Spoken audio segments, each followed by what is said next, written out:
Back in the day, maybe about 200 years ago, this is most likely what you did on the Halifax Common.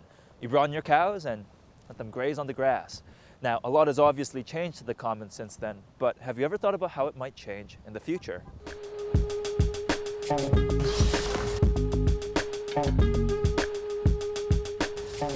Now, when I talk about the Halifax Common, you might be thinking of this piece of land here, but what I actually mean is roughly 235 acres of Halifax that stretches from South Street to Kennard Street.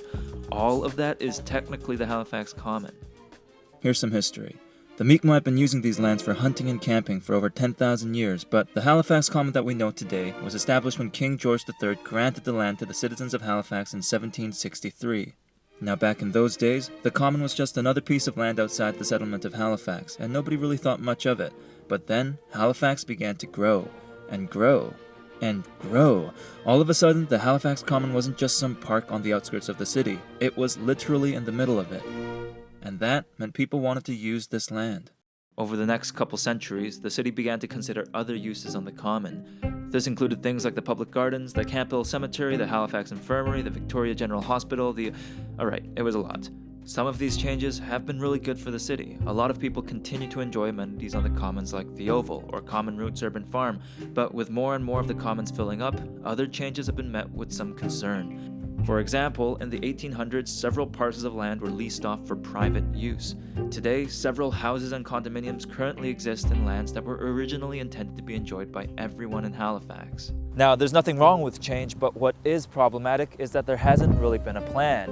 Each change to the Common was made one at a time, without much thought to the Common as a whole. And over 250 years, we've gotten to a point where much less of the Common is still an open space. We have to be very careful with what we have left. So with that in mind, the city is about to take on a master planning process for the Halifax Common. Wait, what is a master planning process? Narrator Yute? Well, Yute, a master plan is a document that looks at a piece of land and makes long-term recommendations about what should and should not happen there. This kind of process has led to amazing parks elsewhere, like Millennium Park in Chicago, Tokyo Imperial Palace, Bois de Boulogne in Paris, the Chapultepec, you get the idea. Those parks are successful because people took the time and effort to figure out how all the different pieces should work together. We actually went through a similar process for the first time back in 1994 with the Halifax Common Plan. It laid out some pretty good recommendations for the Common as a whole, but most people agree that the details are in need of an update. So here are the areas that are up for discussion in the master plan. The emphasis is on any land that is municipally owned, such as the North Common, the Central Common, the Wanderers Ground, Camp Hill Cemetery, Public Gardens, and Victoria Park. For the other areas, the city is working with stakeholders such as Dalhousie University and the hospitals to consider how their lands can work with the plan. But ultimately, what happens in these areas is, well, kind of up to you. The HRM and the team drafting the plan are asking for input on the plan, and they have many ways that you can participate. For example, if you're the social type, you can come to one of the several engagement sessions happening over the next 6 months.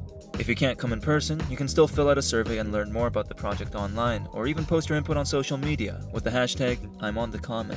With so much up for discussion on the Halifax Common, we thought it'd be helpful for us to highlight what we think are some of the main issues here. And for starters, there are some that are a bit more practical and straightforward. Some public areas of the Common, like the swimming pool, wading pool, the playground, and the pavilion, need improvement almost right away. What's the best way to improve them? And for starters, maybe not having them look like a prison? Other areas could use a bit more reinterpretation. For example, the Camp Hill Cemetery. I'm not suggesting we start playing ultimate frisbee here, but perhaps we could find a way to make it more of a destination that highlights the really interesting and important history that exists here. Because right now, the place feels kind of dead. After 2 centuries of almost no planning, there isn't a strong link between the areas that form the Halifax Common. So how can we create a more continuous look between the spaces as well as the streets here? And what does that look like? Signage? Maybe more chain link fences? In our opinion, these are fairly straightforward issues.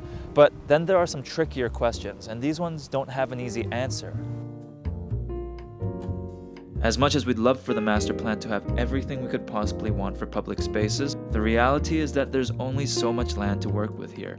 Not everything's going to fit. This is happening to a certain extent already, such as these informal walking trails that pretty much go straight through existing baseball diamonds.